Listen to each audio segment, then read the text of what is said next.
तनका हमा से पेमेंट तनका वो कह देले छलिए या कह देले छलिए होय देले छ। हाँ आप लोग जा सकते हैं, आप ठीक। कोई दिक्कत नहीं। 50 रुपया कहले रहल को दे दे 50 रुपया कहले चलो हाँ 50 वो हाँ वो दे देले छ।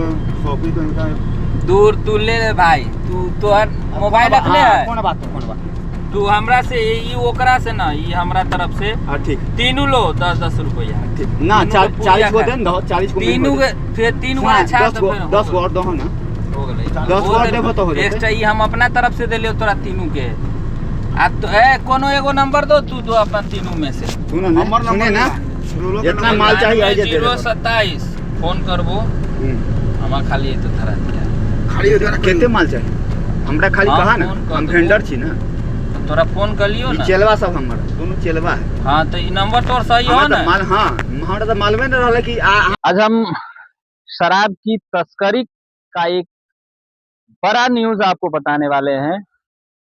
शराब की तस्करी बिहार में बदनाम है और जोरों से चल रही है। कहा जाता है कि बिहार में शराबबंदी है, लेकिन शराबबंदी ऐसी कौन सी शराबबंदी जो जहां शराब धड़ल्ले से मिल रहा है, धड़ल्ले से, जी हाँ धड़ल्ले से शराब मिल रहा है। घर में होम डिलीवरियों की खबर तो आपने बहुत सारी सुनी होंगी, लेकिन आज हम बॉर्डर किनारे की बात बता रहे हैं।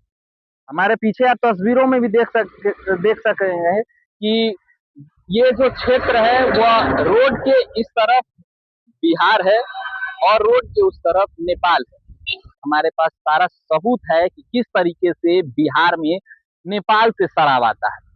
जी हाँ, आपको हम बता दें कि सुरसंड से लगा हुआ नैनी गांव है और नैनी गांव का बॉर्डर है जहां चेक पोस्ट बनाया गया है और इस चेक पोस्ट पे मद्य निषेध विभाग का पोस्टिंग किया गया है। मद्य निषेध विभाग के मतलब उत्पाद विभाग के कर्मी यहाँ रहते हैं। इसके अलावा एसएसबी की ड्यूटी है। उस जिस जगह से शराब तस्करी की मैं बात कर रहा हूँ उससे 500 मीटर के अंदर ही भिट्ठा मोड़ थाना है, उसके ठीक आगे और उसके ठीक पहले मात्र 200 मीटर पहले, 200 से 250 मीटर पहले एसएसबी कैंप है। इसके बावजूद यहाँ से शराब तस्करी हो रही है। अब शराब तस्करी कैसे हो रही है यह भी आपको मैं बता देता हूँ कि एक तो सबसे बड़ी बात है कि नेपाल सरकार से लगातार बिहार की सरकार हो, भारत सरकार जो है, भारत की पुलिस विभाग अनुरोध करते आई है कि शराब की जो काउंटर आप निर्गत करते हैं वो 2 से 3 किलोमीटर के अंदर रखें।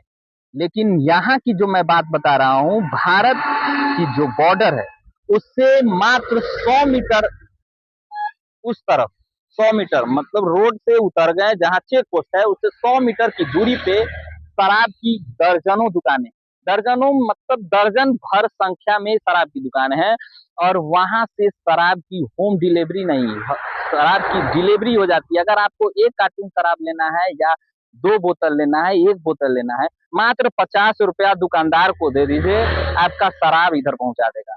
या अगर आपको पैसे पेमेंट करने में हिचकिचाहट हो रहा है तो आप पैसा पेमेंट अपने गाड़ी में दे दीजिएगा, आपके गाड़ी में आकर वह शराब डिलीवरी कर देगा और मात्र 50 रुपया लेगा और 50 रुपये के लिए यह शराब की तस्करी होती है।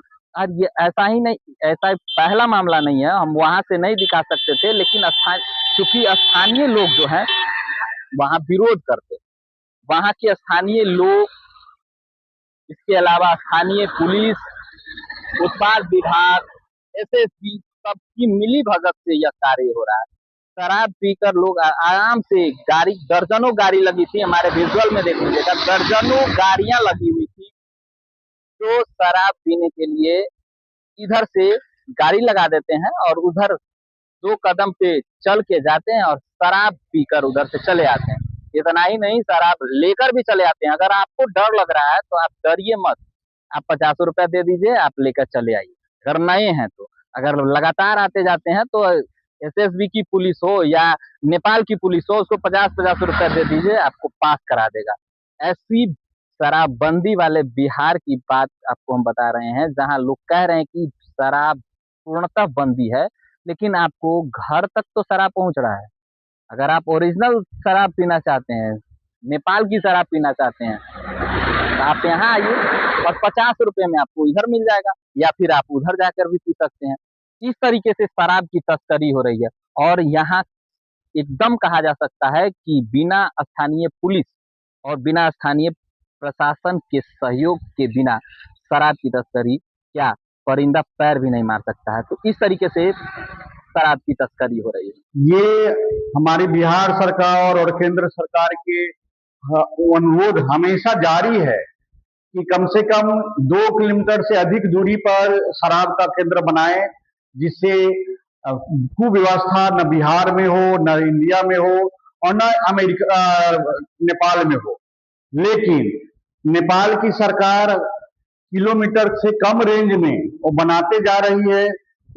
भारत को तो झेलना पड़ेगा ही, उसके चलते खामियाजा नेपाल को भी भुगतेगा, क्योंकि यहाँ के लोग जाते हैं नेपाल में, आते हैं तो यहाँ के पीकर के जो कुछ बदमाशी करेंगे तो वहां भी झेलना पड़ेगा और हमारे केंद्र सरकार को भी झेलना पड़ेगा, क्योंकि दूसरे देश में जाकर कुछ बदमाशी करेगा तो दोनों देश को अहित होगा।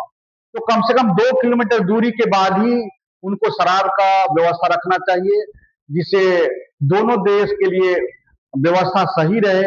लेकिन नेपाल की सरकार भारत सरकार के अनुरोध के बावजूद भी ये नजदीकिया शराब का दे रहा है पीने के लिए भारत के लोगों के लिए, जो अच्छा नहीं है।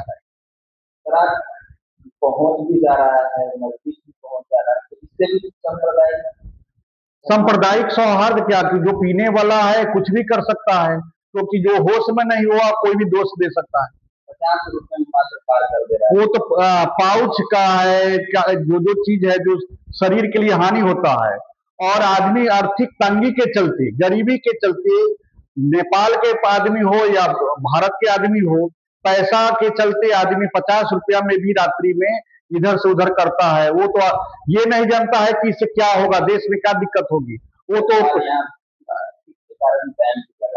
पूरे हमारा भारत सरकार हमें हमेशा बैंड लगा रही है, लेकिन आर्थिक तंगी के चलते लोग रात्रि में कर लेते हैं, वो कतई अच्छा नहीं है।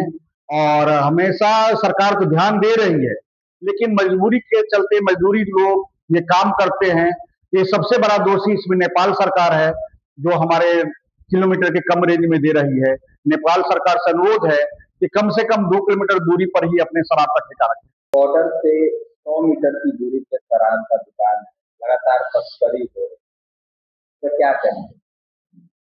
बिहार में शराब पूर्णतः प्रतिबंधित है और जिसका अच्छा असर दिखाई भी पड़ रहा है।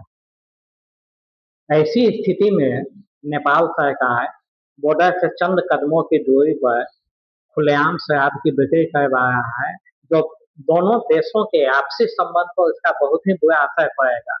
भारत सरकार बार बार अनुरोध भी की है नेपाल सरकार से कि बॉर्डर से कुछ दूरी पर होनी चाहिए, लेकिन ये तो चंद कदमों की ही दूरी पर खोल दिया है। यह बहुत खराब इसका असर पड़ेगा। अब जो शराब 50 रुपए में बॉर्डर की तरफ आ रहा है, क्या एसएसबी को भी इस पर ध्यान देना चाहिए? निश्चित एसएसबी को भी ध्यान देना चाहिए इस पर।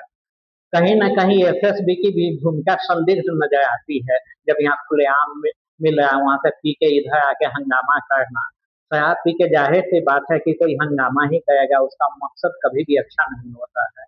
ऐसी स्थिति में एसएसबी को ज्यादा चौकन्ना रहने की जरूरत। भारत की सुरक्षा भी खतरे में है, निश्चित भारत की सुरक्षा भी खतरे में है।